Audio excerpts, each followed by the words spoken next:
4 years ago.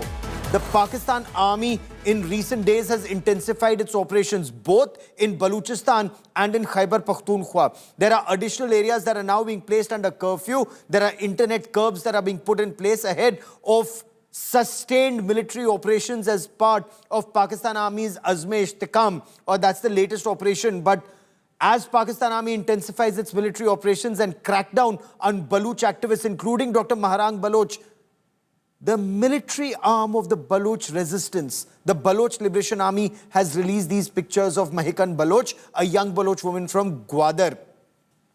The Baloch Liberation Army claims she joined the Majid Brigade in 2021. She is believed to have detonated herself in front of a military convoy in Kalat. The Majid Brigade has also released a video of her action.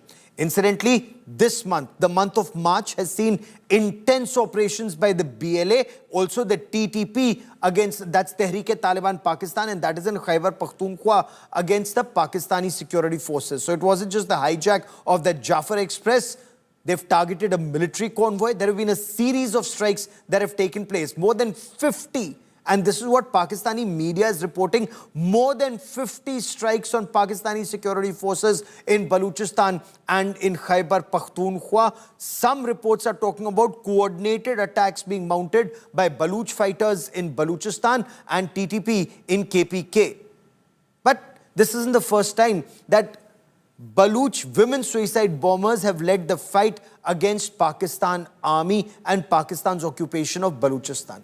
Take, for example, Shari Baloch. On the 26th of April in 2022, Shari Baloch, a 30-year-old mother of two and an educated woman. Now, most of these suicide bombers are educated women. Now, Shari Baloch was a mother of two and she carried out a suicide bombing that happened at the Karachi University's Confucius Center and that killed 3 Chinese nationals and their Pakistani driver. The BLA claimed that Shari Baloch was their first female suicide bomber, and that marked a significant shift in Baloch operations against the Pakistan Army. Then Sumaya Kalandari Baloch, that was in 2023. On the 24th of June, Sumaya targeted a Pakistan military convoy in Turbat in Balochistan. Again, the Majid Brigade claimed responsibility, identifying her as the Fidain or the suicide squad lead. Casualty details, of course, vary in that attack. Pakistani officials reported 1 policeman was killed, 2 were injured. BLA claimed that the Pakistani casualties were much higher. Then there was Mahal Baloch, and this was in 2024, 26th of August 2024. Mahal Baloch attacked a Pakistani paramilitary base, and this was in Bela. This was again a coordinated BLA multi-pronged offensive. The group released a photograph confirming her as the suicide bomber. And this is an indication, and there have been others, this is an indication that increasingly there are women who are leading this offensive. And as Pakistan Army prepares to fight this war on ground, unleashing a wave of harsh repression, as the Baloch fighters put it, in Balochistan, shooting at, killing at point-blank range in some instances, unarmed protesters, arresting unarmed resistance or people like Dr. Maharang Baloch, an activist nominated for a Nobel Prize for peaceful protest for an independent Balochistan, or calling for the stopping of Pakistan Army's atrocities in Balochistan, for the release of those who have been a part of enforced disappearances. Many say that the Baloch fighters are now intensifying their operations, and the worst is still to come for the Pakistani security forces, not just in Balochistan, but also in Khyber Pakhtunkhwa. In midst of all this, Pakistan Army is talking about, or at least some voices considered very close to the Pakistani military terror complex or Pakistani deep state, they're talking about airstrikes in Afghanistan. So Pakistan is now preparing to fight a war on multiple fronts. In Balochistan, against Tehreek-e-Taliban Pakistan in KPK or Khyber Pakhtunkhwa, and strike inside Afghanistan. Joining me for more on this is Professor Brahma Chilani, a very well-respected strategic affairs analyst who keeps a hawk eye on developments across the region. He's a geostrategist on the show. Professor Chilani, BLA has released the picture of a woman suicide bomber, Mahikan Baloch. There have been other women suicide bombers that we were talking about. But is this a message, the timing of this release of this picture, the operations on ground, the peaceful protests? What do you make of what's happening in Balochistan, sir? The use of suicide bombers by Baloch militant groups is actually a relatively recent development. Only in recent years have Baloch militant groups employed suicide bombers. They began with male suicide bombers, and most recently it's the female suicide bombers that have been pressed into service. The reason is obvious: increased desperation and frustration among Baloch people. And coupled with that is the increased Pakistani military repression in Balochistan. So these two factors have contributed to the increasing use of suicide bombers, and now the role of female suicide bombers is becoming important, especially to inflict maximum damage and generate widespread fear, because it's very difficult to control female suicide bombers. The attention of security forces tends to be on young males, but when females also engage in suicide bombings and suicide attacks, that makes the task of security forces in Balochistan or, for example, in Karachi and Sindh far more difficult. And in fact, this is the only way the Baloch Liberation Army and other Baloch militant groups have been able to target Chinese interests. Because to target Chinese interests, they have to rely on increasingly sophisticated methods, because the Chinese interests are protected by rings of security, not one ring, two rings. At times there are 4 or 5 rings of security around any Chinese project or even around Chinese nationals. So to penetrate several security rings, Baloch militant groups need to use innovative methods. Professor Chilani, has the Pakistan Army so far been caught flat-footed and without any new ideas on how to deal with this fresh wave of freedom struggle? Highly educated, middle-class men and women, Dr. Allah Nazar Baloch, for example, a doctor, Dr. Mehrang Baloch, a doctor. So both the armed resistance and the peaceful resistance are being led by educated people. Does the Pakistan Army have, one, ideas, and two, adequate funds to mount operations like either Zarb-e-Azm in the past or Raddul Fasad? What do you make of this Azm-e-Ishtikam operation? Has that yielded any results, or is that likely to yield any results the way Pakistan security forces are moving forward? Well, you raise a very important issue. There are two aspects to it. One, that the Pakistani military is pretty stretched in Pakistan. It's involved in operations in several parts of Pakistan, because there is widespread discontent in Pakistan against the Pakistani state, especially the Pakistani security establishment.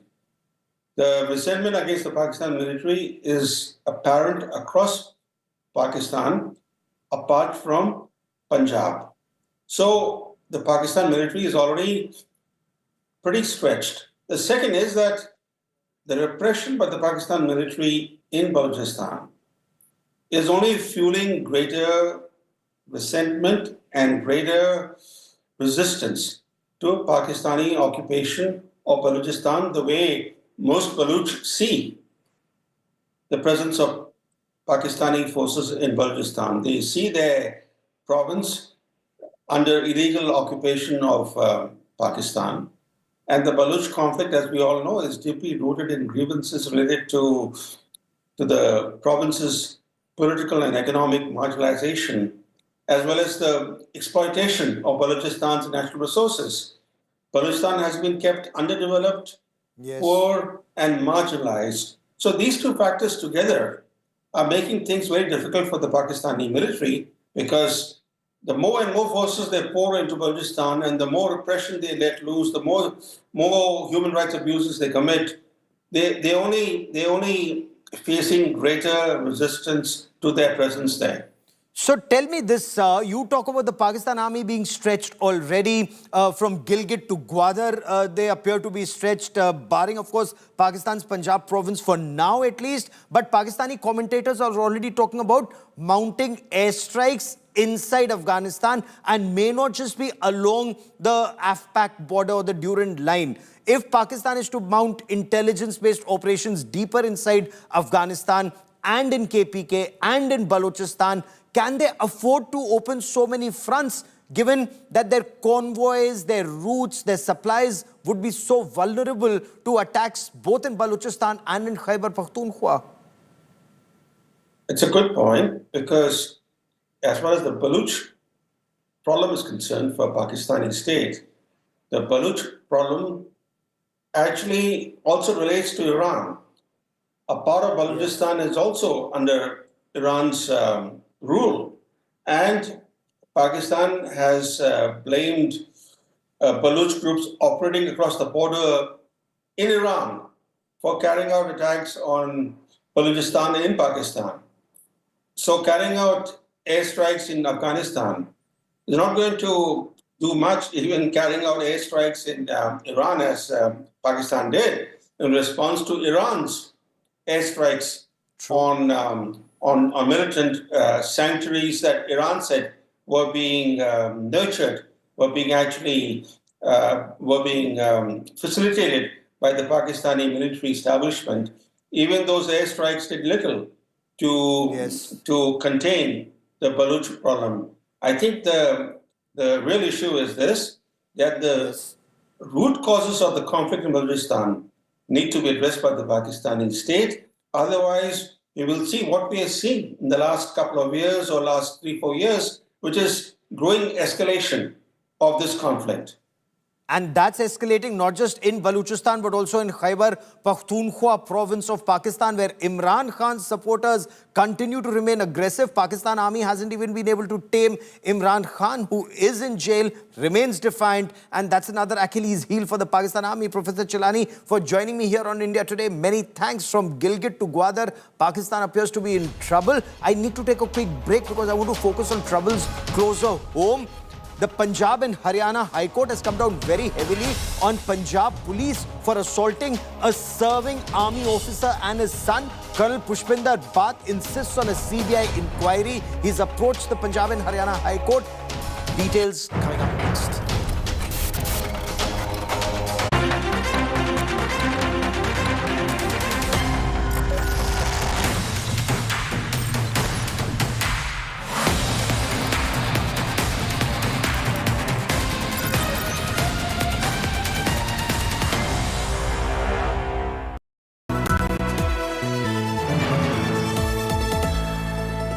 Motorola Razr 50 Ultra comes with Google Gemini. The headlines that shape the day, the newsmakers who set the agenda, and the moments you just can't miss. Fast, fresh, and full throttle. This is 5 Live with me, Gaurav Sawant. Weekdays at 5 p.m. only on India Today.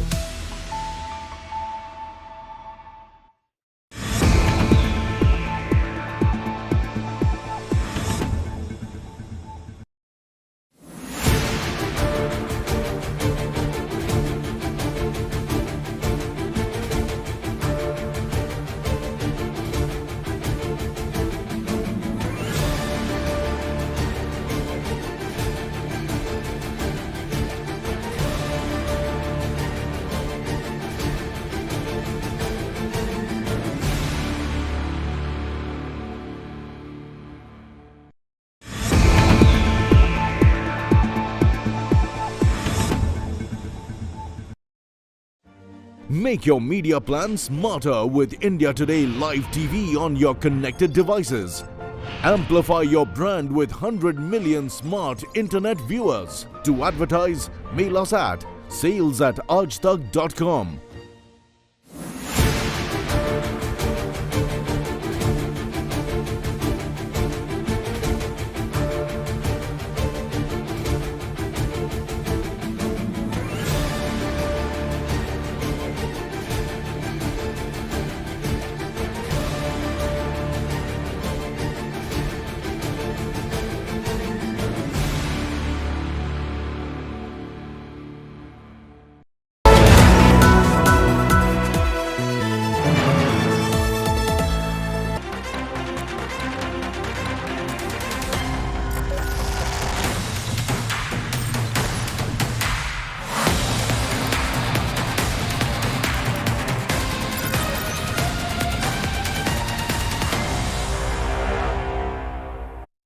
The Punjab and Haryana High Court has come down heavily on the Punjab police for the delay in registering an FIR in the case of assaulting an army officer and his son in Patiala. The High Court has directed the Punjab police to file an affidavit explaining the delay in the registration of the FIR and name the officer responsible for this delay. We reiterate the need for a fair and honest investigation in a transparent and a very time-bound manner to punish the guilty and restore faith in the system. All possible steps are being taken to ensure that the Indian Army officer Colonel Pushpinder Singh Bath, who was assaulted upon by the police personnel, gets due justice. I would like to assure all that the Indian Army remains fully committed to pursuing the case to its logical conclusion. The continuous contact between the army authorities and the civil administration has helped in speedy resolution of the matter and ensuring delivery of justice to the aggrieved army officer. The concerned police officials have been placed under suspension and departmental proceedings for major penalty have been initiated. The police officials have been transferred out of district Patiala in order to ensure that the investigations can be conducted in a fair manner. Any person who has assaulted the serving army officer shall be dealt with severely in accordance with law. The criminal investigation shall be completed swiftly so that the culprits are brought to book soon. And joining me now on 5 Live, Jaswinder Kaur Bath, wife of Colonel Bath, who's led this fight for justice. Also with me is Shashikant, former DGP of Punjab, and Kapil Sankla, an advocate in the Supreme Court for a legal perspective on this big story. Ms. Bath, first glimmer of hope that you will get justice with the Honorable High Court directing the police to explain the delay in filing the FIR? Yeah, they've given, I have appealed because I was not getting any way out. I have finally approached the High Court and I'm looking for justice for my husband and his uniform and his pride, which I will not leave until and unless I get the justice. Mr. Sankla, does the police action smack of delaying tactics? Assault that took place on the night of 13th and 14th, and an FIR that was registered perhaps a week later, and that too not on the basis of the complaint filed by Colonel Bath, a decorated serving army officer, but on the complaint of a dhaba owner. Well, this is wrong on so many levels, I do not even know where to start. First and foremost, there was a delay in registering of the FIR. And the poor lady in the middle of the night was made to run from pillar to post.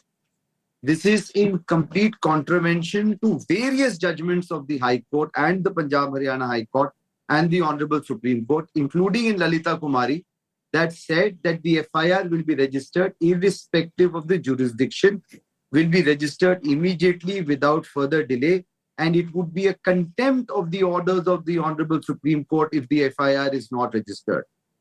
Not only the delay here, but the purposefully attempt of the police officers to digress the issue by getting a third-party FIR and also making a lady run from pillar to post is absolutely shocking. What is even shocking today is that those 12 officers have merely been suspended and not arrested despite cogent evidence. You see that this is a case of attempt to murder, grievous injury, etc., etc. So let's take this step by step, sir. Since you've shed legal light on this, I want to bring in Mr. Shashikant. The Punjab police is so well respected. It's a police force that has tremendous experience in tackling terror, in keeping our country safe. Why would the Punjab police behave in the manner in which it did? What is your appreciation, sir? You've led this police force. Yeah, to start with, I'll say that hats off to the lady, Mrs. Bhatt. She is really courageous in the way she has taken this particular fight. I'll say that hats off to, may God bless her with a long and happy life. And secondly, talking about this particular incident, certainly it's shocking, it's horrible, but what happens is an ailment, I think, which has crept into not only Punjab police, but I think most of the police forces all over the country. In each and every state, in each and every district even, they always form a small group of this kind of persons who are basically hoodlums, who just try to take law into their hands, and they are used for this kind of nefarious things like a shootout, like an encounter, etc. And then they are protected, and this power, this protection goes into their heads. They think that they become law unto themselves, and they behave, misbehave, and grossly misbehave on such incidents. Thank you. Ms. Bhatt, explain why, even though a magisterial inquiry was ordered and under tremendous pressure, considering you were running from pillar to post, and on that night, in the same clothes that you had slept in, because your husband had been assaulted, your son had been assaulted, charges that they were under influence of liquor was being leveled on them. But even after that, you did not get justice till the time you approached the governor. Why does that not give you hope that there is a magisterial inquiry that was ordered? Why is it that Colonel Bhatt and you seek a CBI investigation, madam? Yeah, I'll tell you the way, as I told you about the whole incident earlier. As a Yes. lady and a senior, my husband being into that post is not the question. Question is any lady who has run to save her husband or son and has approached SSP the whole night. And when I go approach him and I tell him I'm sorry that I'm coming in my nightwear, but I didn't have any option. And he sends me from one police station to another police station, not feeling that how would she feel going in her nightwear right and left, who has to go and be with her husband. And the way of torturous thing SSP Nanak did with me was, it was so torturous that from night 11 o'clock till 1 o'clock, he made me shuffle from one police station to another. It was shocking. The next day, they called the culprits to the office and then tell them to ask for forgiveness from me. And when they asked for forgiveness, I told them, just go out. I am not going to forgive you for what you have done. And then in front of DSP Satnam, their own senior police officials, these guys tells me that you are going to be in Patiala, I am going to be in Patiala, and your son is here, so watch out.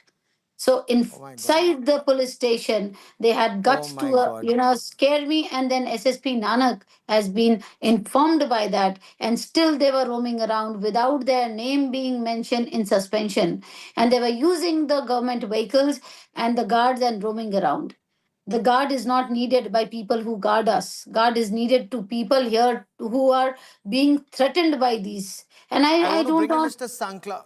I want to I want bring to in say Mr. one Sank. thing. I Go want on, to say ma'am. one thing on this. Yes, This please. is not a fight between army or police. It is fight between these few police people who have made it into a Gunda Raj. And this is not their doing. It is their seniors who have not been able to groom them properly and giving them a shield that you can do anything and you'll be escaped. There are so many cases pending on these four officers in Okay. Patiala that unless justice given to anybody or everything is been compromised and settled by That's a SSP very himself. He calls me pertinent point you're making, Ms. Bhatt. and Ma'am, he that's a... told me in his office, the SSP tells me compromise is only the option, ma'am. This is what he tells me after seeing And that this is brutal video where he has one beaten. uniform to another uniform. One And then uniform to you, another uniform. It just defies logic. But it I want to once again bring pains. in Mr. It Sankla for pains. the legal perspective. No, Right. For it the pains legal when perspective. SSP. It pains when SSP Yes. saw all the videos and evidence and still never, when he suspended, my husband could only recognize four SHOs. Rest were told that they were the officers who said the people were involved. But these four people, he could not take four SHOs name on suspension. He could not tell the media why SSP, who's the district law and order in charge in Patiala, could not Yes. take action and take their name. What was the reason of Mr. hiding Sankla, their that's name? a very pertinent point, Ms. Bhatt is making, that Yes. fine, the inspectors made a mistake. Fine, the inspectors were seen as these, encounter specialists, but at least an SSP, a senior police officer, an IPS officer is expected to restrain them. Unfortunately, even that didn't happen. So this is a failure of the system, sir, is it not? This is an absolute disgrace, as I was saying. You see, the senior officers, only because the lady had the gumption and the power to make some noise and take help of media, is now in a way threatening her that ये आप settle कर लो वरना आपकी family भी यहीं पे रहती है. This officer should also be suspended. Strict action should be taken. His vardi should be taken off, because this gives a wrong message to the police that don't worry, we'll suspend you for some time, but your officers will take place. Understand this: attempt to murder with dangerous weapon is punishable with up to 10 years of imprisonment. And the officer is saying, doesn't matter, compromise this. And even now they are only getting suspended and nobody is getting arrested. What happens if some action, some illegal action is taken by them? I don't even understand how, under the circumstances, the hospital could have given them a clean chit. So that also needs to be checked, because you also know with the other case that took place that how Yes. even the hospitals are being manipulated when that boy was arrested. So there is Yes. No, much and more. they've done this because now they're saying there were two people who were arrested. This was the team which was DIG in the morning had awarded 10 lakh rupees for an encounter. And he had given them promotions that they will be promoted. And these were the same team which had come to Rajendra Hospital, and that they were drunk state, wearing their khaki trousers and civil shirts. And then the police have to make up a story that they had come there in their civil dress to catch a drug peddler with a headlight, with a police vehicle, because they didn't want Okay. to tell their identity, and but then identity was to be hidden with the police vehicle which was flashing on the light. You can see it in the video. You know, who better than Mr. Shashikant to shed light on whether this is a systemic failure, not just of police personnel high on their power, but even an IPS officer who's expected to rein them in, sir. Is this a failure? I will not say collapse, but a failure of the system up the chain of command. Loyalty to lanyard became more important than loyalty to justice, sir. It's a totally failure of system, I'll admit there. And to add this thing, I'll say that these hoodlums, some of these hoodlums, they become so powerful. In the past, I have seen several incidents where these hoodlums have the audacity of getting the SSP and even DIGs transferred out because they refuse to fall in their line. This is the state of affairs. That's why I say it's a systematic failure, which I think unfortunately nobody is taking any action on it. There have been innumerable sort of reports on how the police morale should be increased, their training, etc., etc. These reports are just catching dust. No actions taken, and again, it's all leading to a systematic failure. Seeking a CBI inquiry. I hope truth prevails. For joining me here, Ms. Bath, Mr. Sankla and Mr. Shashikant, many, many thanks.